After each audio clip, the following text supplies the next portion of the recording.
Yeah, hi everybody. I decided to make these short videos basically, and because I read a book, everybody knows about this. Oh, thank God, uh, the book is doing well, and as of today, we have over 120,000 subscribers on the audiobook and of course ebook. We're doing very good, and I've been having people have been calling me basically, so trying to get more information, and I always uh, try to give them statistics, you know because numbers don't lie. Numbers do not lie. you know Imagine every year we have about 6.5 to 7 million student athletes in high school. In high school, I tend to be focusing on basketball and football. Majority of these players, they are black kids basically, about 80-90%. You understand? Out of about 6.5 to 7 million student athletes in high school, do you know how many of them that make it to college? Only 531,000 student athletes that make it to college. That's about 13%. Look at that ratio. Very small. What happened to the rest of the high school kids when they finish high school? Maybe their parents don't have money to send them to college. Maybe they have no clue to go to college. What happens? Most of them started to work in Wendy's or hamburgers or low job warehouse and stuff like that. They get angry, they get frustrated because they thought they were superstars in high school, but they could not make it to the next level. That's very frustrating. Out of 531 that make it to college, guess how many of them that make it to professional level? Less than 2% that make it to professional level. Where do you expect the rest of them to go? What are they going to do? Majority of them, they were not taking classes, they were not taking courses that would prepare them down the road in the future. As long as they still go drawing art and stuff like that, 2.0 GPA, so they can eligible to play. That is it. You understand? That's a little frustration. Most of them don't have good, solid degrees, economics, accounting, criminal justice, and all those stuff. No. You understand? The coaches had to blame too. Athletic directors, and even the president of the college or universities, they should be responsible for this. Because it seems to me like we're using these kids to move on. And after they finish, it's nothing really there for them, basically. Their mindset, they're not strong mindset, they don't understand. Majority of these kids, they come from single parents home. There's no father, no male figures down there. You understand that? So this is part of issues of social issues that we're dealing with. These kids from high school that they finish or whatever they didn't make to professional level, they get problems. You know, the ones in college they did not make it to professional level and issues. Most of these players they come back to their neighborhood. They become issues in the neighborhood because they want to make it. Decided to get engaged in different activities, illegal activities, basically, if you know what I mean.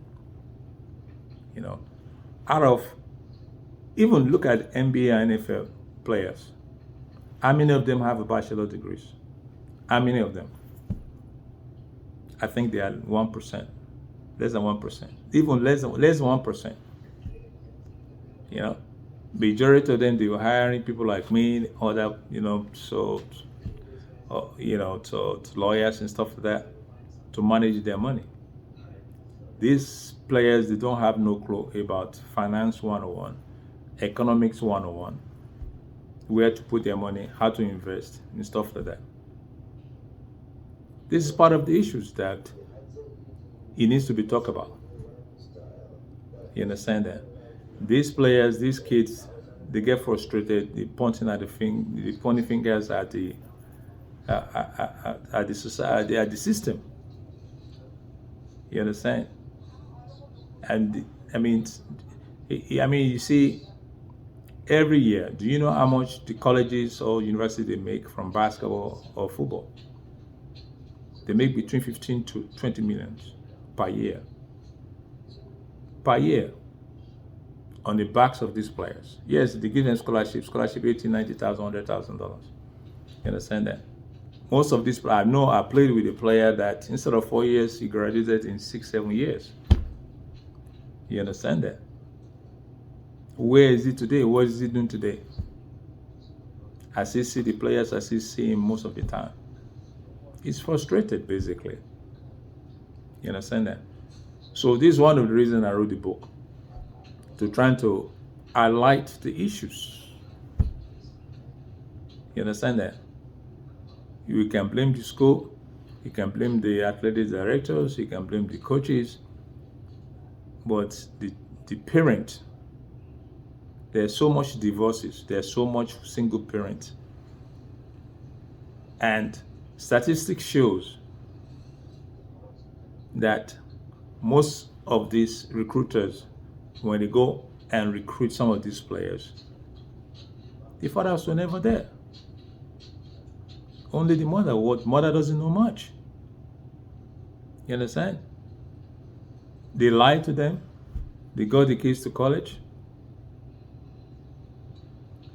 And what happens? So, I mean, I don't want to say too much. There's a lot to say. There's a lot of information. Just think about these statistics. About 6.5 to 7 million student athletes in high school. Only 13%, about 531,000, make it to college. The ones that make it to college, only 1% makes it to professional level. What happens to the rest? Think about that for a minute. The ones that are in professional levels, NBA, NFL, you understand? It's less than 1% that have a bachelor degrees. Somebody that could not manage $1,000 and they give him $5,000. Think about that for a minute. You understand? That's another issue. I'm working on another project that majority of the professional players, NFL, NBA, once they retire, 3 to 5 years, they go broke. Why? I got answers for that. I'm working on that project. Because these are the things that we need to educate each other, we need to talk about. You understand? So I don't want to say too much, basically. Just think about the numbers that I just drew out there. And, hopefully this will help some kids out there.